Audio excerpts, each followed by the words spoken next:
హింసించు వారి కొరకు అందరూ చెప్పండి, ఏం చెయ్యాలి? ప్రార్థన.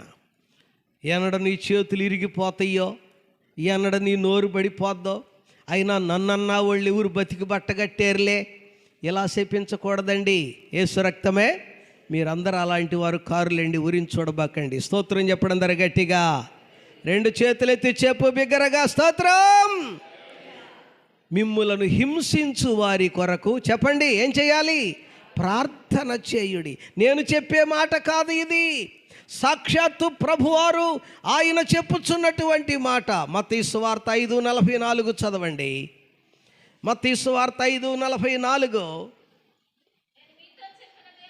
నేను మీతో చెప్పునది ఏమనగా, మీరు పరలోకమందున్న మీ తండ్రికి కుమారులయ్యుండునట్లు మీ శత్రువులను ప్రేమించుడి, మిమ్మును హింసించు వారి కొరకు ప్రార్థన చేయుడి. అండర్లైన్ చేసుకోండి. హింసించు వారి కొరకు ఏం చేయాలి? చెప్పండి అందరు, ఏం చేయాలి? ప్రార్థన చేయాలి.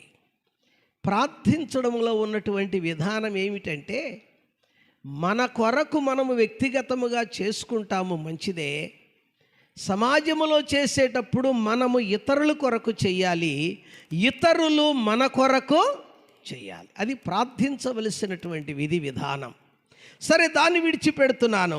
మన పాయింట్ ఏమిటంటే, ప్రభువారు అంటూ ఉన్నారు, మీరు పరలోకమందున మీ తండ్రికి కుమారులయ్యుండునట్లు 1 మీ శత్రువులను ప్రేమించాలి, 2 మిమ్మును హింసించు వారి కొరకు ప్రార్థన చేయుడి.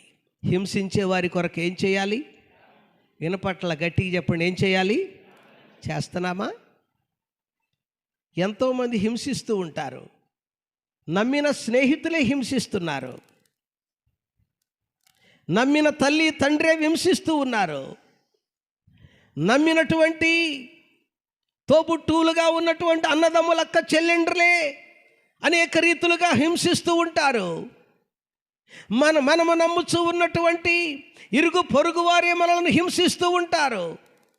మాటల చేత కొందరు హింసిస్తారు, దెబ్బలు కొట్టి కొందరు హింసిస్తారు, ఆర్థిక పరముగా కొందరు హింసిస్తారు, ఆత్మీయముగా కొందరు